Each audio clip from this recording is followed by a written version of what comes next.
Hello दोस्तों, स्वागत है आपका अपने चैनल अखंड नॉलेज में। तो दोस्तों, आज हम बात करने वाले हैं विज्ञान भैरव तंत्र के बारे में। दोस्तों, इसमें शिव ने ध्यान करने की 112 विधियाँ पार्वती माता को बतलाई थी। तो चलिए दोस्तों, शुरू करते हैं। विज्ञान भैरव तंत्र का जगत बौद्धिक नहीं है, वह दार्शनिक भी नहीं है। तंत्र शब्द का अर्थ विधि, उपाय, मार्ग, इसलिए यह एक वैज्ञानिक ग्रंथ है।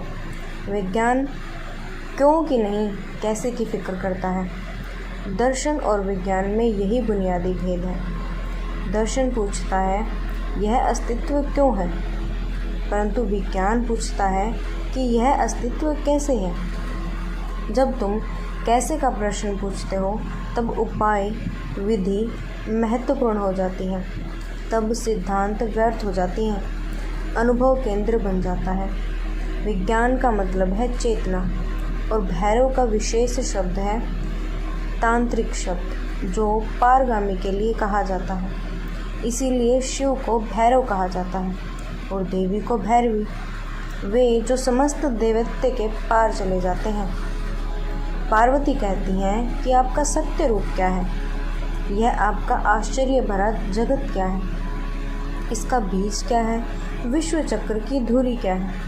यह चक्र चलता ही जाता है, महापरिवर्तन तत्व प्रवाह, इसका मध्य बिंदु क्या है, इसकी धुरी कहाँ है और अचल केंद्र कहाँ है। रूपों पर छाए लेकिन रूप के परे यह जीवन क्या है।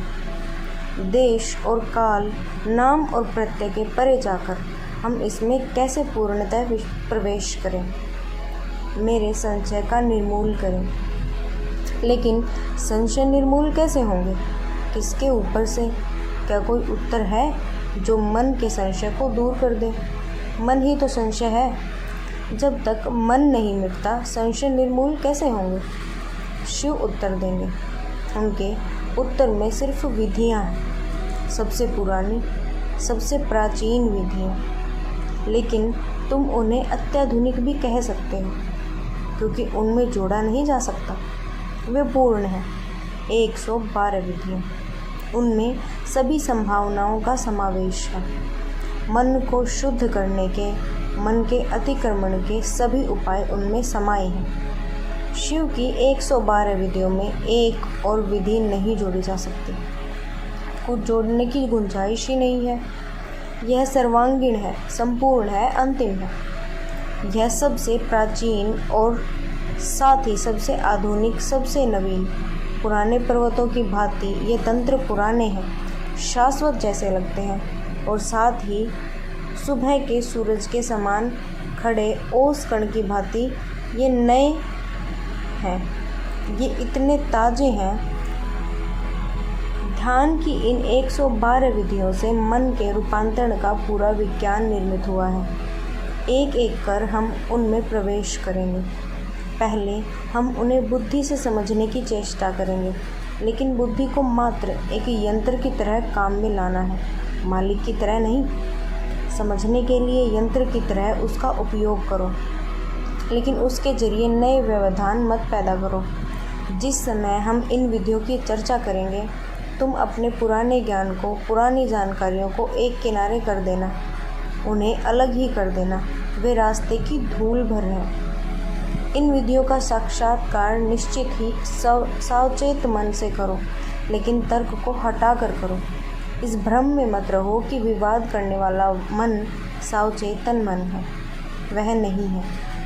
क्योंकि जिस क्षण तुम विवाद में उतरते हो, उसी क्षण सजगता खो जाती है। सावचेत नहीं रहते हो तुम, तब यहाँ से हो ही नहीं। ये विधियाँ किसी धर्म की नहीं हैं। वे ठीक वैसे ही हिंदू नहीं है जैसे सापेक्षवाद का सिद्धांत आइंस्टीन के द्वारा प्रतिपादित होने के कारण यहूदी नहीं हो सकता। रेडियो, टेलीविज़न ईसाई नहीं हो सकते। ये विधियाँ हिंदुओं की ईजाद अवश्य हैं, लेकिन वे स्वयं हिंदू नहीं हैं। इसलिए इन विधियों में किसी धार्मिक अनुष्ठान का उल्लेख नहीं रहेगा।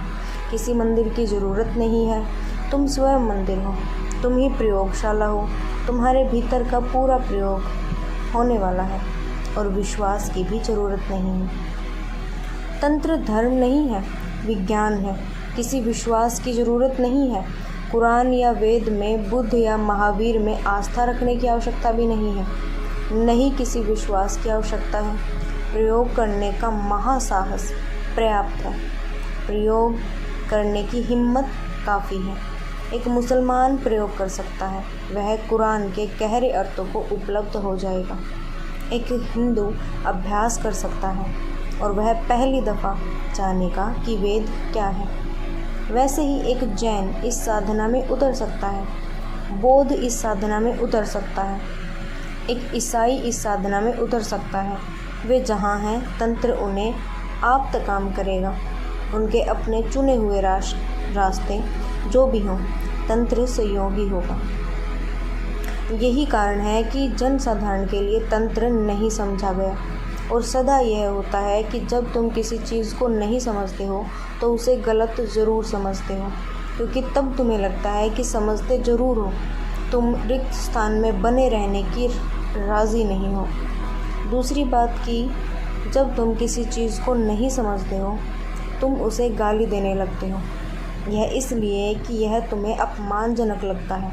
तुम सोचते हो मैं और नहीं समझूं, यह असंभव है। इस चीज़ के साथ ही कुछ भूल होगी और तब तुम गाली देने लगते हो। तब तुम उल जुलूल बकने लगते हो और कहते हो कि अब ठीक है। इसलिए तंत्र को नहीं समझा गया और तंत्र को गलत समझा गया। महान राजा भोज ने पवित्र उज्जैन नगरी में तंत्र के विद्यापीठ को खत्म कर दिया। 1 लाख तांत्रिक जोड़ों को काट दिया। क्यों? ये क्या है? हमारी समझ में नहीं आता। कुछ सालों पहले वहीं पर राजा विक्रमादित्य ने उन्हीं तांत्रिकों को कितना सम्मान दिया।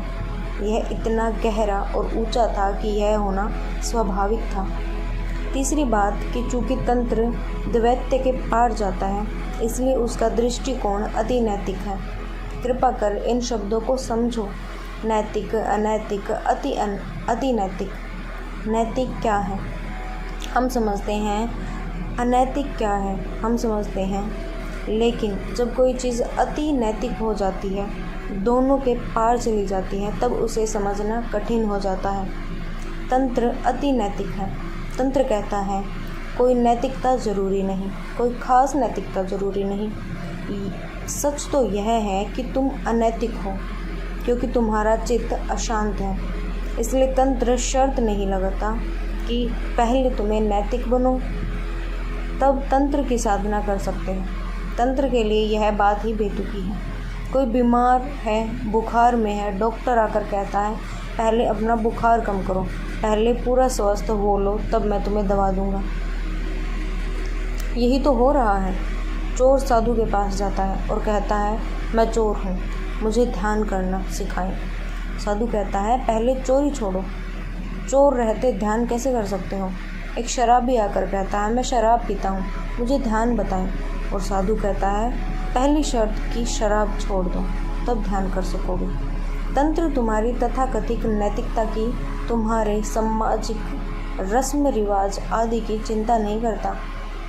इसका यह अर्थ नहीं है कि तंत्र तुम्हें अनैतिक होने को कहता है। नहीं, तंत्र जब तुम्हारी नैतिकता की ही इतनी परवाह नहीं करता तो वह तुम्हें अनैतिक होने को नहीं कह सकता। तंत्र तो वैज्ञानिक विधि बताता है कि कैसे चित्त को बदला जाए, और एक बार चित्त दूसर हुआ कि तुम्हारा चरित्र दूसरा हो जाएगा। एक बार तुम्हारे ढांचे का आधार बदला कि पूरी इमारत ही दूसरी हो जाएगी। इसी अति नैतिक सुझाव के कारण तंत्र तुम्हारे तथाकथित साधु महात्माओं को बर्दाश्त नहीं हुआ। वे सब उसके विरोध में खड़े हो गए, क्योंकि अगर तंत्र सफल होता है तो धर्म के नाम पर चलने वाली सारी नासमझी समाप्त हो जाएगी। तंत्र कहता है कि उस अवस्था का नाम भैरव है जब मन नहीं रहता, अमन की अवस्था है, और तब पहल दफ़ा तुम यथार्थ उसको देखते हो जो तब तक मन है, तुम अपना ही संसार रचे जाते हो, तुम उसे आरोपित प्रक्षेपित किए जाते हो। इसलिए पहल तो मन को बदलो और तब मन को अमल में बदलो। और ये 112 विधियों सभी लोगों के काम आ सकती हैं।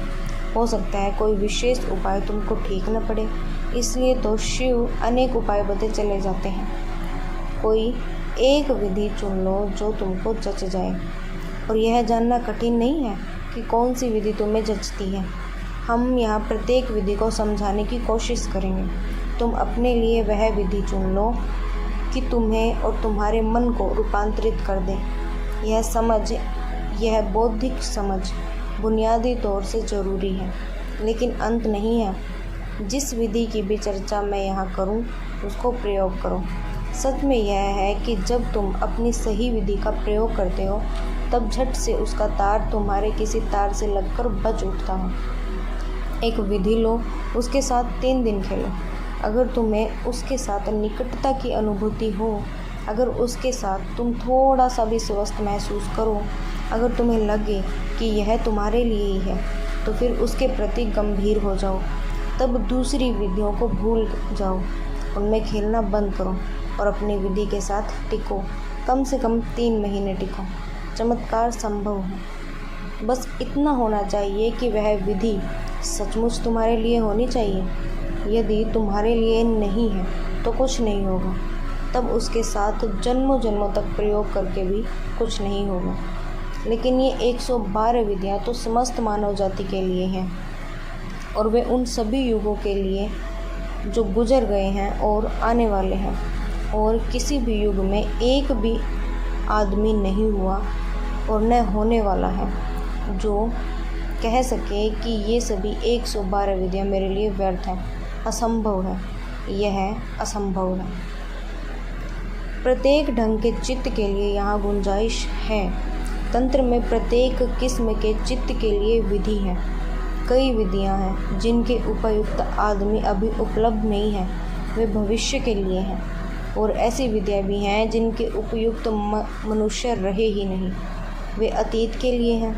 लेकिन डर मत जाना, अनेक विधियाँ हैं जो तुम्हारे लिए ही हैं। दोस्तों, विधियों का परिचय मैंने दे दिया है, इस बुक का परिचय मैंने दे दिया है जिसका नाम है विज्ञान भैरव तंत्र। और विधियाँ हम नेक्स्ट वीडियो से पढ़ना शुरू कर देंगे। ठीक है, नेक्स्ट वीडियो में हम फर्स्ट विधि पढ़ेंगे। ठीक है दोस्तों, thank you, thanks for watching.